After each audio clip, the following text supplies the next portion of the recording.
নমস্কার বন্ধু, sport pencil চ্যানেলের আরেকটি নতুন ভিডিওতে আপনাদের যথারীতি স্বাগত জানাবো। আজকের ভিডিওর মধ্যে যে কি কি লুকিয়ে রয়েছে বন্ধু, সেটাকে দেখার আগে যদি বলি, যেসব ইস্টবেঙ্গল সমর্থকরা লজ্জিত হন, ইস্টবেঙ্গল ক্লাব সাফল্য পেলে পরে তারা জয় ইস্টবেঙ্গল মায়ের গানে ভরে যান আমার কমেন্ট সেকশনে 200 খানা কমেন্টস, আর ইস্টবেঙ্গল হেরে গেলে পরে তারা কমেন্টস করতে পারেন না।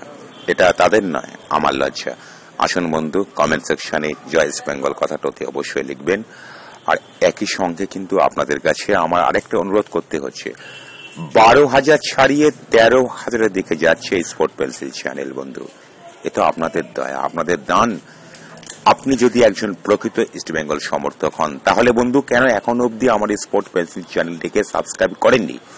ভিডিওর নিচে থাকা সাবস্ক্রাইবার বাটনটিকে ছুঁয়ে দিয়ে ভিডিওটাকে মজা করে দেখুন। ইস্ট বেঙ্গল ক্লাবকে নিয়ে ভিডিও করি বন্ধু, আপনার মায়ের ক্লাবকে নিয়ে, ওটা আমারও ক্লাব।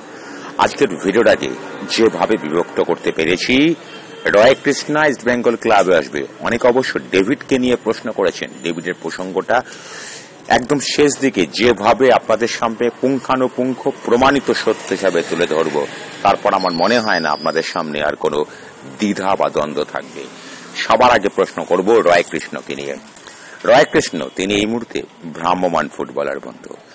খেলতেন এটিকে মোহনবাগানে, সেখান থেকে তিনি বেঙ্গালুরু এফসি, এই মুহূর্তে উড়িষ্যা এফসি তিনি চষে বেড়াচ্ছেন। এবারে তার destination East Bengal club. Coach Carlos Cuadrat এমন একজনটা ফুটবলারকে তিনি খুঁজে পেতে চাইছেন, যে ফুটবলারটা গোলের মধ্যে থাকেন। দায়িত্ব নিয়ে বলতে পারি যে ইন্ডিয়ান সুপার লিগ শেষে আমরা এই রয় কৃষ্ণাকেই কিন্তু সর্বোচ্চ গোলদাতা তালিকায় অতি অবশ্যই পাব।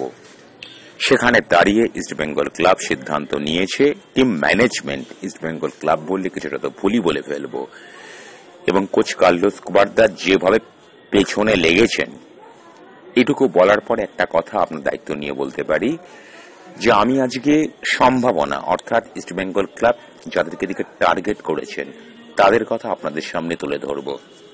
সেখানে কিছু ভুল ভ্রান্তি তথ্য আসতে পারে, কিন্তু তার থেকে বড় খবর কি তুমি জানো বন্ধু, নেরোকা এফসি হায়দ্রাবাদের এই দলটির একটা নির্ভরযোগ্য central defender east Bengal club প্রায় চুক্তিবদ্ধ করার পথে। জানেন না বন্ধু, কেন জানেন না? বিষয়টা এখন অব্দি প্রকাশিত হয়নি।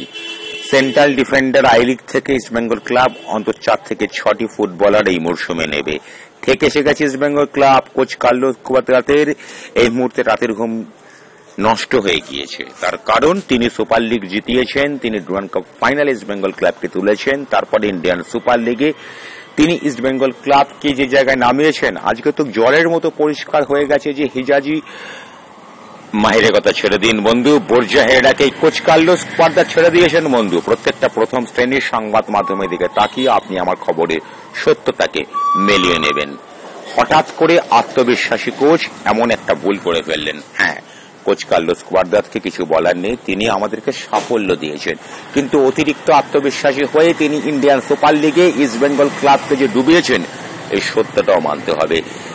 কেন বোরজাহেরা ইস্ট বেঙ্গল ক্লাব ছেড়ে গেল? এর নেপথ্যের নায়ক কোচ কার্লোস কুবারদাত। আমি নেপথ্যের নায়ক বলেছি, কলঙ্কিত নায়ক এখন অব্দি বলিনি। হ্যাঁ, পাপের প্রায়শ্চিত্ত তিনি করতে চলেছেন। আগামী মরশুমে আবার আমরা বোরজাহেরাকে ইস্ট বেঙ্গল ক্লাবে দেখতে পারবো। তার সাথে যেভাবে চুক্তির গতি প্রকৃতি, তিনি নিশ্চয়ই ইস্ট বেঙ্গল ক্লাবে যোগদান করার জায়গায় আছে। তবে কোচ কার্লোস কুবারদাত প্রতিশ্রুতি দিয়েছেন যে তিনি এমন একজন, তার স্বদেশ প্রীতি, বিদেশি কোচেদের বন্ধু, এগুলো থেকেই থাকে। খালিদ জামালকে দেখুন না, একটা ভারতীয় কোচ কিভাবে লড়াই করছে একটা ভারতীয় দল নিয়ে। আমরা সবাই বোকা হয়ে গেলাম। ইস্ট বেঙ্গল ক্লাবও তো পারত একটা ভারতীয় কোচকে নিতে। সব থেকে বড় কথা, কোনো ভারতীয় সহকারী কোচে নেই, তার একজন সহকারী কোচ আছেন, তার নামটা কেউ জানেন না। যদি নামটা জানেন বলতে পারেন। তার পরামর্শ অনুযায়ী তিনি চলেন। পরামর্শ দেওয়ার যোগ্যতায় তিনি দাঁড়িয়ে থাকেন কিনা, তার থেকেও বড় প্রশ্নের জায়গায় দাঁড়িয়ে আজকামের দায়িত্ব নিয়ে বলতে পারি বন্ধু, কোচ কার্লোস কুবারদাত এখন স্বপ্ন দেখেছেন যে রয় কৃষ্ণাকে নেবার। হ্যাঁ, স্বপ্ন দেখেছেন, স্বপ্ন দেখতেই পারেন। হতেই পারে টিম ম্যানেজমেন্ট এই কোচ রয় কৃষ্ণাকে ওনাকে এনে দিতেই পারে। সেক্ষেত্রে কিন্তু একটা নক্ষত্র পতন ইস্ট বেঙ্গল ক্লাবে হতে চলেছে দুটো বছর পরে। যদি রায়কৃষ্ণা ইস্ট বেঙ্গল ক্লাবে আসে তাহলে আমরা আগামী মরশুমে কোনোভাবে কোনো ক্লেটন সিলভাকে কিন্তু দেখব না। এর বাইরে সব থেকে যে বড় তারকাকে নিয়ে যিনি চর্চার একদম কেন্দ্রবিন্দু চলে এসেছেন, বিনীত রাই, মুম্বাই সিটি এফসিতে তাকে দেখেছেন। দুর্ভাগ্য, তার প্রতিভা থাকা সত্ত্বেও এই ফুটবলারটিকে কিন্তু মুম্বাই তারকা খচিত দলে আমরা সেভাবে খেলতে দেখিনি। তিনি হিসেবে সুযোগ পাচ্ছেন না। East Bengal club soft target, যেমনি বাঘ হরিণকে টার্গেট করে তেমনি ইস্ট বেঙ্গল ক্লাবও একটা সফট টার্গেট করে নিয়েছেন এই বিনীত রায়কে। দেখুন বন্ধু, আমি আরেকবার বলি, এগুলো প্রকৃতার্থেই একটা সম্ভাবনার কথা বলছি। একটা দল অনেক ফুটবলারদের পেছনে ছোটে, শেষ পর্যন্ত কিছু ফুটবলার আসে বা কেউ আসে না, বা কেউ বা কারা আসে। এই ধৈর্যটা আপনাদের রাখতে হবে।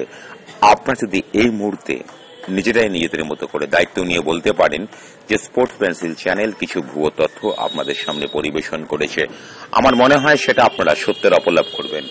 সত্যি করে বলি বন্ধু, বিনীত রাই ইন্ডিয়ান আই লিগে খেলে একটা ফুটবলার, এবং কোচ কার্লোস কুবারদাতের পরামর্শ অনুযায়ী কালকেও বলেছি আজকেও বলেছি যে বিদেশি ফুটবলার নির্বাচনের ক্ষেত্রে কোচ কার্লোস কুবারদাতের উপরে এর আগেও ইস্টবেঙ্গল টিম ম্যানেজমেন্ট পুরোপুরি নির্ভর করেছিল, আরেকবার করেছিল।